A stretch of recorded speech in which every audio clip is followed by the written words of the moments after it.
79th Halas, what it is, what it do. Since Bobby Ingham, Curtis Ennis, know that we been loyal even when we wasn't winning. A trusted source for the news. 79th Halas. Okay, so we're gonna try this again. It was a lot of technical difficulties, but we worked through it. So be grateful for us. Be grateful, because I'm fucking tired, nigga.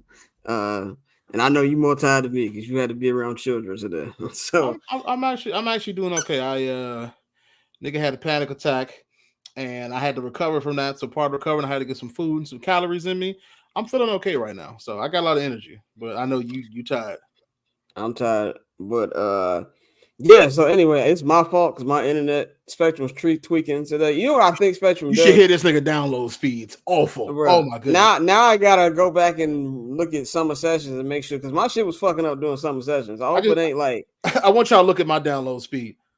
But even then it said, you know what? That's not how normally fast it is. Let's boost them numbers up. That's 2 gigabit download speed, brother. I might have been reading it wrong, but I don't know. Anyway, we're good right now. So we're not gonna do the whole spiel. Scott Flows. If you listen to this podcast, you know where the fuck to follow us at. At Flows Angelini, at Barbchair Scott, at Barbers I will still get this up on Patreon today. Even though I am exhausted, but y'all are paying customers, so I fuck with y'all. If you're on the free feed, first off, you tweaking. Sign up to the Patreon, aka the Pay Scott's Rent Fund, of everything we got up on there, and get this shit as soon as it drops. But we are here another week in Chicago football, man. I was at SoFi Stadium this week to watch that massacre that occurred.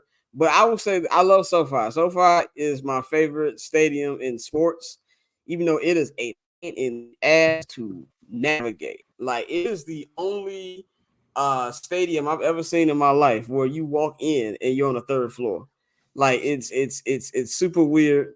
It's very you really know what your money is like walking into SoFi. Like, you will not know, you will never question your economical standing in life when you go to motherfucking SoFi Stadium, man. But I was disappointed by the media food, because them niggas just had regular sandwiches over there, and it was me and Ryan Poles in line. Yes, me and Ryan Poles in line to eat. And I wanted to ask him, what the fuck is wrong with you? That's why I wanted to ask him, but I didn't. But then, nigga, the dinner food, nigga, we had quesadillas, nigga, we had taquitos, nigga, we had a nice dinner, not the nice dessert plate. So shout out to them on that one, man. But trade deadline is today. It is over. The NFL trade deadline is becoming a little bit more like the NBA the last couple years. Chicago Bears made a trade. In fact, they made the first big trade of the day. They traded for a defensive end from the Washington Commanders, Montez Sweat, for a 2024 second rounder. His running mate Chase Young got traded to the San Francisco 49ers for a third round pick. We're just gonna do this how we did on our last draft, and we're gonna go into that. What I was saying before is, to me, there's not that big of a difference talent-wise between Montez Sweat and Chase Young. I think that I'm glad you did the same look that you did last time, keeping it because it shocks me just as much. I think talent-wise, there's not that big of a difference. Now, what you do with that talent is a different situation. I think Chase Young is more of a game breaker, but I understand that injuries are part of it. His medical scared a lot of teams off. And a team like the San Francisco 49ers, because they're a championship contender, they can take a risk. Same thing like with the Philadelphia Eagles.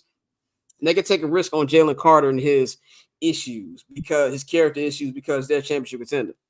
And the Bears are looking for culture builders, so they can't risk that. So I think talent-wise, they're on the same level. When it comes to play, I think Montez Sweat is a B-level pass rusher.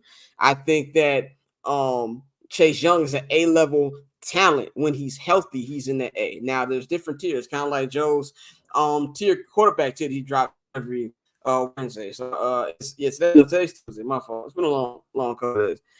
Today's Tuesday, so it drops on Tuesdays.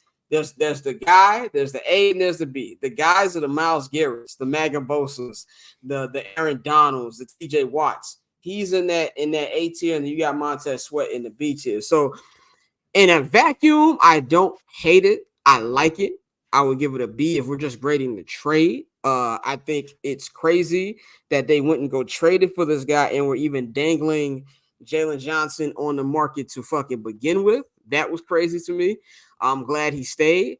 But overall, I still don't know what the fuck Ryan Poles' vision is. So it's confusing and very hard for me to get fully on board. One, I will say, I don't think their talent is comparable. I think Chase Young's talent is far above his, which is why it's the production that Montez Sweat has over Chase Young by far. His production has been pretty consistent, north of 6 plus sacks a year since he's gone into the league, which, I mean, you kind of can't get more consistent than that. That's a good level of consistency. But talent-wise, no, I think Chase Young's talent is superstar level, but it's just talent because hard work will always be talent. That being said, I mean, I don't like it because a second round pick is just so valuable for so many things. And pretty much the value of a second round pick is not the same. Before it's like a second round, it's like, but now a second rounder to me is almost like a first. I mean, think about it. One starter a lot of times, especially if you're drafting early in round 2, you have someone who is among the top 35 players that from that draft out of the entire nation. That in itself is just huge. So I would say I would not have given up a second rounder for him. I wouldn't give a second rounder for Chase Young either. It would have been third round for both of them.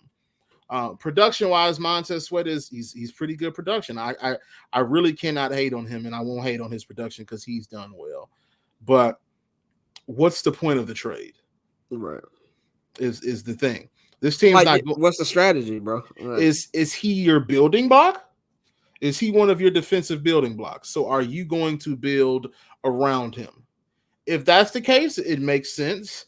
I don't think he's a talent that you build around. I think his biggest skill is using his hand length, and his speed to get to the quarterback. I mean, he ran like a 4.48 or something when he came into the league. He's impressive in his body statistics, Paul, but I don't think there's anything that jumped out at me to think that he's like the second round pick worthy. But that's just me. I think he's a good building block on a team that already has building blocks on it. I don't think he is the cornerstone of a defense. I cannot see that. So I don't think he's a cornerstone. That's an interesting take because if you're gonna trade for a second round, you're looking for a cornerstone guy, and that's what the Bears are trying to do. The reason I'm confused because it's like we've had this conversation on this show in the I'm Not Gonna Hold You group chat almost every damn day because Mikey always just brings this up. What is Ryan Poles' plan? Like, is he trying to compete? Are you trying to compete right now? Or are you thinking, oh, well, we're on a 4 or 5 year rebuild. We're going to Justin the fuck up out of here, and then we're going to get a new quarterback. And, yeah, Montez is going to be the guy we're going to build around. Because if that's the case, that's fucking stupid. Yeah. If you're gonna do the little 5-6 year thing, you might as well just draft the guy.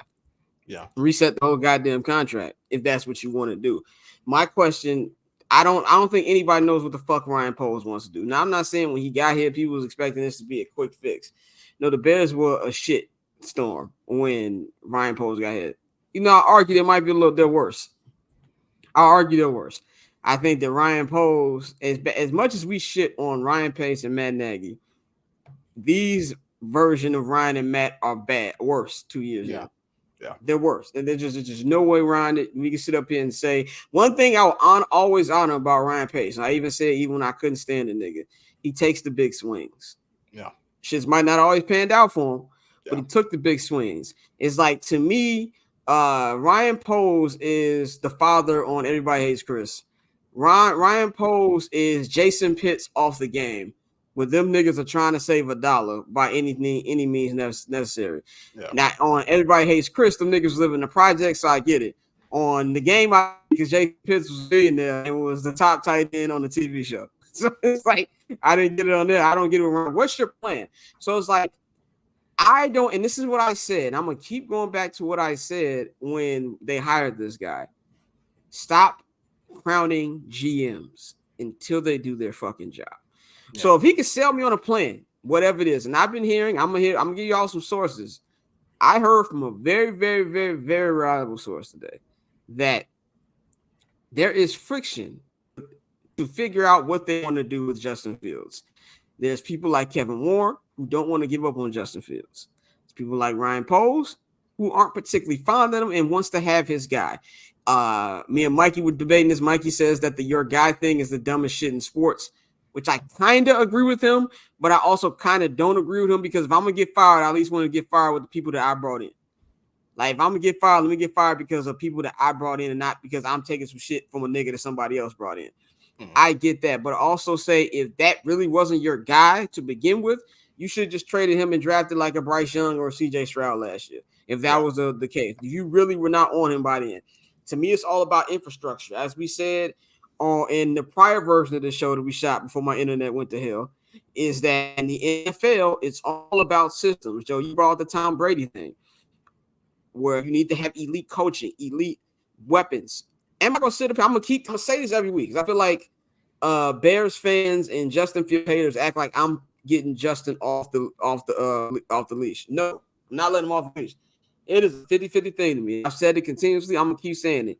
I feel like it's a bad situation. They haven't been putting him in the bad positions. At the same time, Justin's been bad.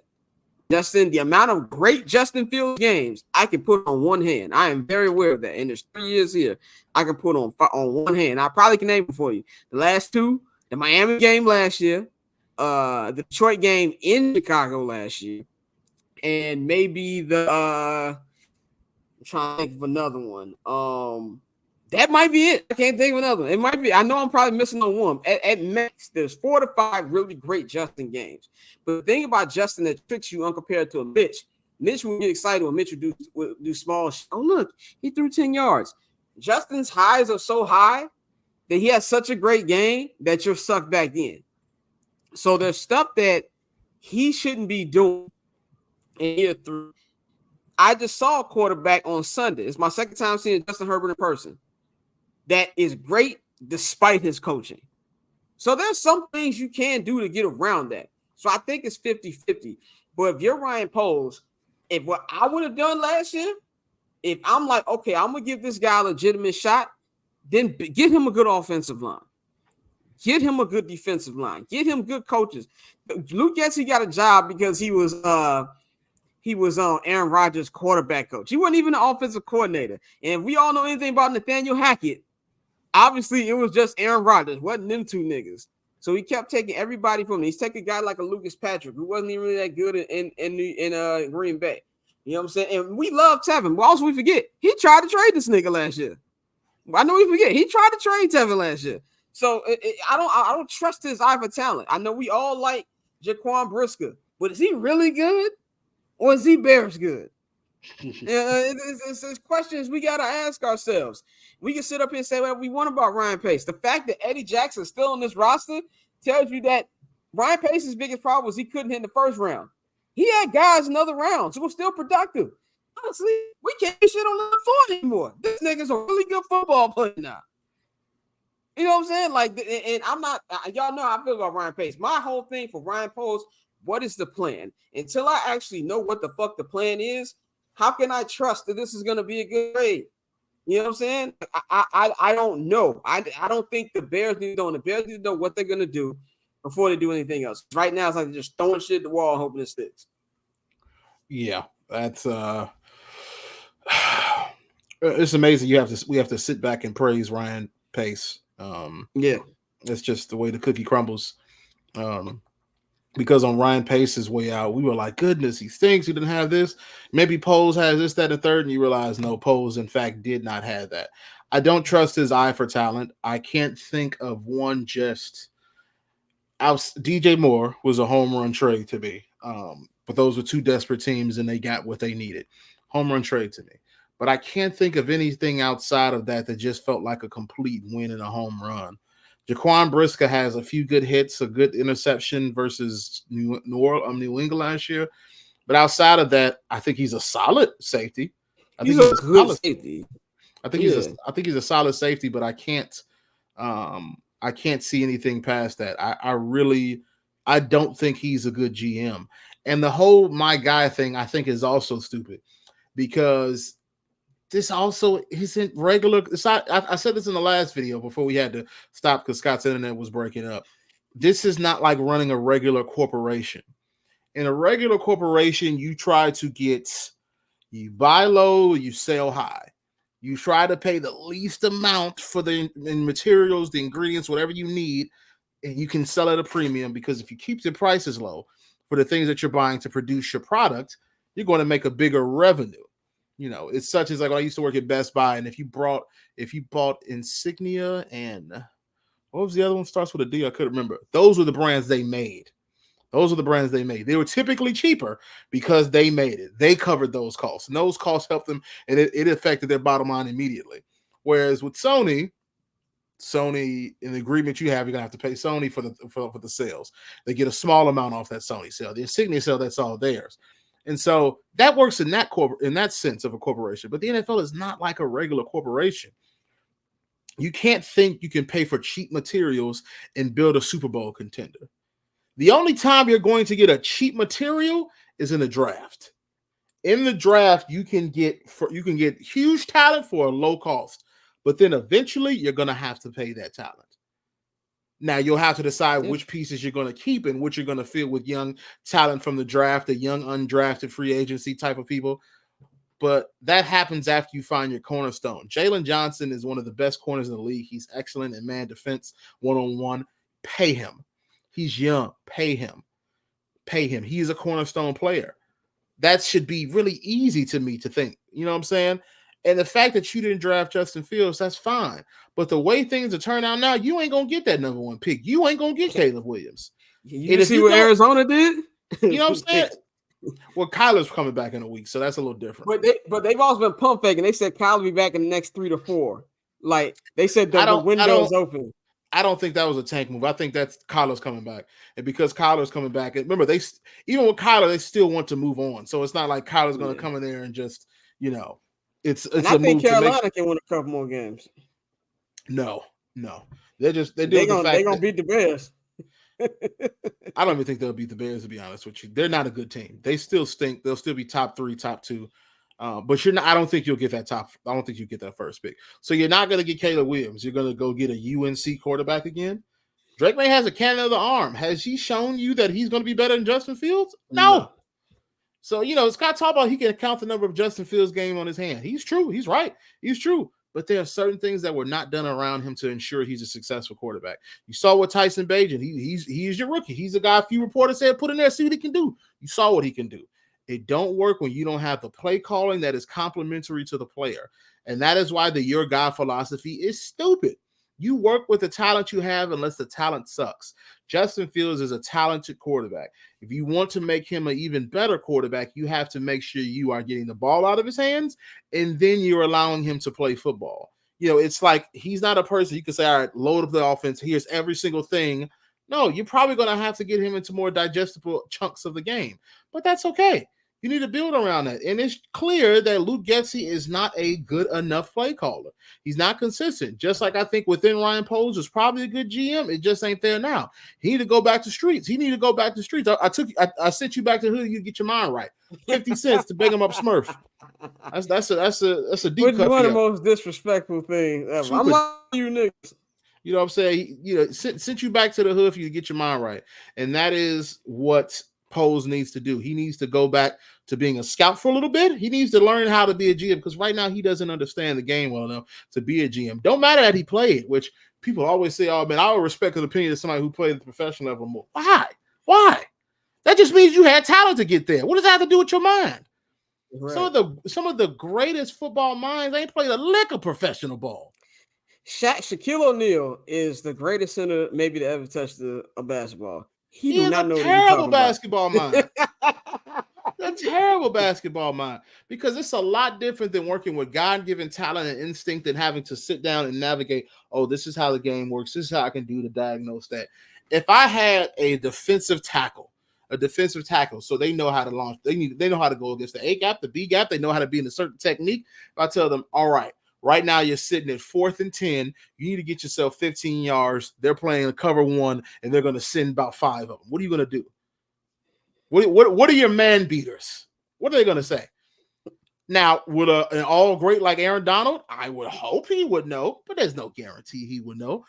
Whereas if I'm interviewing a coach, I want you to know it. But it doesn't matter if you played or you did not play. You just need to know. You just need to know. And unfortunately, just because they played don't mean they know. And too many times players have played and don't know a thing. So Ryan Poles may have been invited to training camp and played at a high level in college, but that don't mean he know what he's doing. And right now, he just doesn't understand. And with Montez Sweat, it's a whatever move to me. I don't think it shows a lack of vision to me because 100%. I trade for Montez Sweat if I think there's a contender within this team because he's not a building block. He's not a building block. You know who trades for Montez Sweat? A team that nobody's talking about, by the way, that's really has the same record as Detroit Lions, Seattle Seahawks. Oh, absolutely. That's who trades for Montez Sweat. If you're the Seahawks, you send the second round, you're like, oh, that makes sense. But if you're the Bears with 2 wins, how does that make sense for you? When you could use that second rounder to keep building up young talent. I mean, that's the one time you can use your corporate buy low and sell at a premium. Why do you need to get Montez Sweat? How many years do you have in the league? 5. Why do you need that? Right now, it's clear you're probably going to have to tear down this team again. There's no reason to pick him up because he's not – this isn't a Bosa we're talking about. You know what I'm saying? Why am I picking him up? And it just shows a lack of a vision from this franchise. The franchise doesn't know what it's doing. And when the franchise doesn't know what it's doing, this is what it does. So this is not a good team. This is not a good organization. The rest of these Bears, I don't care anymore. Just like I don't care about the Bulls. I don't care about the Bears. This is a job, and it's unfortunate it's got to this point. But why care? And why should fans care about this? But Kevin Warren and Ryan Poles, maybe Kevin, maybe you need to go get your guy. You came on after Ryan Poles was there, which I'm not in favor of. I'm not in favor of bringing these guys on at different points in time. If I'm going to rebuild a franchise from scratch, I'm getting rid of Ted Phillips, who's been there forever. I'm getting rid of Ryan Pace. I'm getting rid of Matt Nagy. I'm going to start from the top. I'm going to hire a Kevin Warren and say, all right, now find yourself a GM. GM gets hired. All right, time to find yourself your coaching staff. You find your coaching staff. All right, coaching staff, let's evaluate the players. It should never be boom, boom, boom, boom, boom, boom. It should be boom, boom. It should be just a quick declension from there. It should never be, we're not playing Connect Four. We're not dropping pieces and see where it goes. And this is just what a terrible franchise does. So why should I be shocked? I think that the first 2 weeks, the first Monday of the first Monday after the regular season is going to tell me everything. If we get an email from Bears Communications to say the Bears are letting Kevin Warren announces the Bears are letting go of Coach Matt Eberflus, the entire coaching staff, General Manager Ryan Poles also leaves his duties. Now I'm like, okay, really starting from scratch here. And honestly, even if Kevin Warren says, "Yo, we're gonna get rid of Justin," the fact you're telling me you're starting from scratch, fine. Now I know there's a somewhat of a vision here. There's somewhat of a direction. That's all I need to know. Do I think it's gonna happen? No. I think when Black Monday comes, we're gonna get a press release that said Matt Eberflus and his coaching staff have been relieved of his duties. GM Ryan Poles will conduct a full search. That's what I think we're gonna get on January 8th. That's the email I'm expecting on January 8th. What I want to hear is the one I just said. That's gonna tell me. I keep hearing from people, who's around Kevin Warren, how much he cares and this, that, and third. And I'm not saying he don't, but it's up and shut up time. We said this on the show like a month ago when I was in Chicago. Bunk suit, you gotta show me what you're doing, dog. Because I'm out on Ryan Poles. And to be real, I was never really in on him to begin with. I was very skeptical of the nigga. When the Larry Ogunjobi shit happens, and it's not even a medical thing that had me alarmed. It was the fact that, number one, you did know the medicals, and then you just let it go by the wayside. When he was very productive last year, you could have been like, "Oh, let's clear these up. We'll get another deal, but not just the money you want because there's a liability now.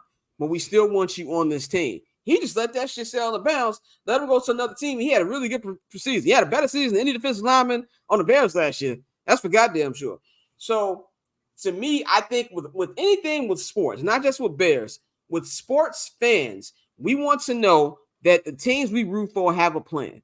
Now, unfortunately for Chicago sports fans, every team doesn't have a plan. The only one I think has somewhat of a plan is the Cubs. And even the Cubs, they might be doing a lot of pump faking right now. We're hearing about Juan Soto, hearing about Ohtani. We said the same thing last year. They were talking about Xander Bogaerts. Now, granted, they got Dansby Swanson. We used to call those booze up the short last year to be 100 real. So, but they're the only ones I'll shoot some bail to. It doesn't take a fucking hockey savant to know to draft Connor Bedard. Nigga, there was agents coming to his house when he was in 7th grade. You know what I'm saying? This wasn't like breaking fucking news. So that's the tough part about sports right now. So you got to sell us on you having a vision, and there's no vision here, which moves us to our next topic, Jaylon Johnson. And the reason I was upset about this, one, I think Jaylon Johnson is a top 10 corner in this league. Do I think he's a big play slay? No. Do I think he's a Surtan? No. I don't think he's any of those guys. But he's really, really good. I understand he doesn't get the the interceptions, but interceptions don't mean you're great. There's a lot of Bears fans up here who think that Peanut Tillman is a Hall of Famer because he got all them turnovers. No, he couldn't cover a soul. You know what I'm saying? Like in basketball, just because you get a lot of steals don't mean you're a great defender. Larry Hughes is not elite anything defensive. He led the league in steals for a couple years. I think he's a solid corner. He's probably your second best player. Yeah. Maybe even first. No, he's second. DJ Moore's the best player. Yeah. He's the second best player on the team.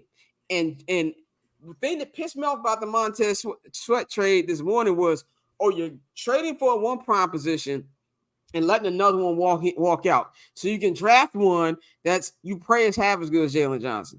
And look, I like Tyreek Stevenson. I like what I've seen Terrell Smith. Those guys aren't even on Jaylon Johnson's block. And you expecting them to make a leap like that? Eventually, you're going to have to keep homegrown talent.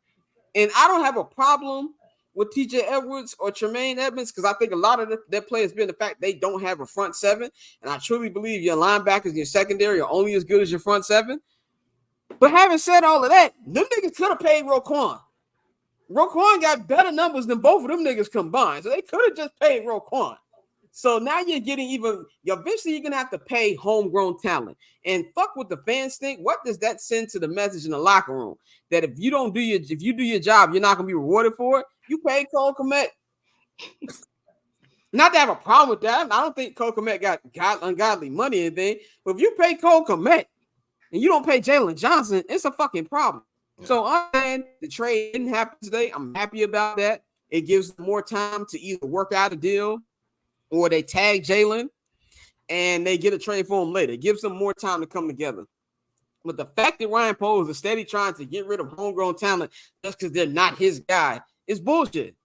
It's straight up bullshit. And it's just another predicament that if I'm a Bears player, if I'm, let's say, I don't know, if I'm Darnell Wright, a guy who looks good right now, I'll be like, yo, so if I'm busting my ass, you gonna get rid of me for another younger offensive tackles? You don't want to pay me? And it's not like the Bears have a fucked up cap situation. These niggas got money. They got $110 million to spend next year. Y'all niggas are being cheap. You're the Chicago Bears. You're gonna make that back by game 2. It might not take that day. You might get that back at halftime. So I'm just really fed up with the process. Like you said, Joe, I just don't care. I was literally at that game on Sunday, like, I should have went to Staples Center to watch Wemby. Like, dead ass. Like, that's really where I was at. And for me to say this about this team, which y'all know, that's the reason y'all listen to this podcast now, because how emotional and big fans we were when we started this podcast 9 years ago. If you listen to our podcast 2015, you can see us slowly to where we are now. So neither one of us give a fuck. And that shit is depressing to me as a Bears fan. I still love this team, but it's like, what the fuck are we doing? We gonna wait another 5 years just to go 8-8? It's crazy. Yeah, I mean, I don't have anything good to say about this team. They suck. The organization sucks. You know, I'm ready for the season to be over, because it's not fun anymore. I'm burnt out at work because I'm working essentially 2 jobs. I don't really have weekends, and I'm doing this because I'm providing a service for you all. And at first, it's like I'm living out a childhood dream, but now I'm like, this shit just sucks. You know what I'm saying? There's no benefit for it anymore. I do it because I want fans to feel close and know that there is someone who can relate to them because I'm still a fan. But outside that, this shit is weak. You know what I mean? It's not fun. And the Bears are not a well-run franchise. Why would you not pay someone like Jaylon Johnson? You drafted them with what round was he drafted in? Second, third? Second round. Second round pick. outplayed his status as a second rounder. He's done well. Why don't you salute him now by giving him a good contract? He's young. You build on this talent. You build on your future. If you're not willing to do that, why would any player come here? Do you think you're just going to get a team full of rookies or young players and then win a Super Bowl?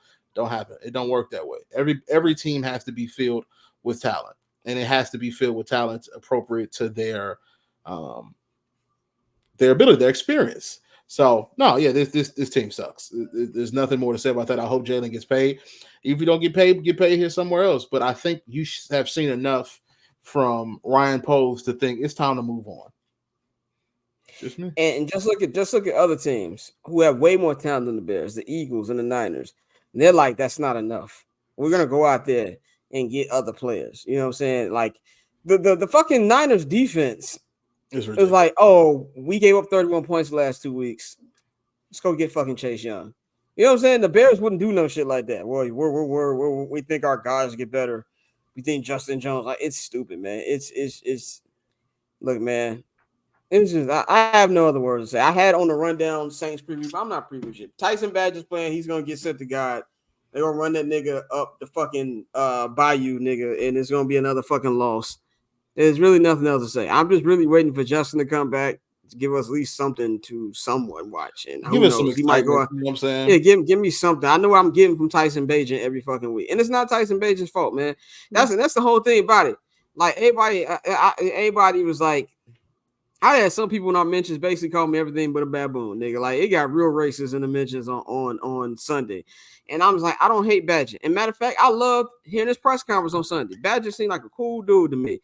Like, you know, shout out our man Jason. Jason is on pressure with the questions. He was like, did you think you could have threw the ball better? And then after Herb was like, what the fuck? But, you know, shout out to Tyson, but he said, look, I can't be giving the ball up. He said, I threw it twice, threw 2 picks, and I could have threw more. He said, I got to be better. So this is not about Bagent, man. It's the nasty shit that y'all been doing. Like, and it's the Bears fan base is just as bad as the front office and the organization. And halfway, it's not really y'all fault because y'all haven't been shown what a real football team looks like. So how would y'all know what a real football team runs like? So I have no preview for that. So yeah, man. That's all I got. How about you? That's all I got too. That's all we got. Programming update for next week. Since there's 2 games, we will be taking a bye week, and we're going to be previewing. We're gonna recap both. If there's 2, I'm gonna be real with you. If there's 2 losses, we'll holler at you niggas the week after. I'm just gonna be 100% real with you. If there's 2 losses, we're gonna holler at y'all the week after. If they split, we'll recap both at the end of next week. But that's all we got for y'all, man. It's your boy Scott, it's your boy Flows, S79th Halas, Ed Barber's Chatnet. If you can hear in the background, that's the LAPD. But we will. Actually, yeah. Okay, good. So that means the background noise thing on StreamYard works. Shout out to the new plugin. But we about to get out of here, man. We out. 79th Halas, what it is, what it do. Since Bobby Ingram, Curtis Ennis, know that we been loyal even when we wasn't winning. A trusted source for the news.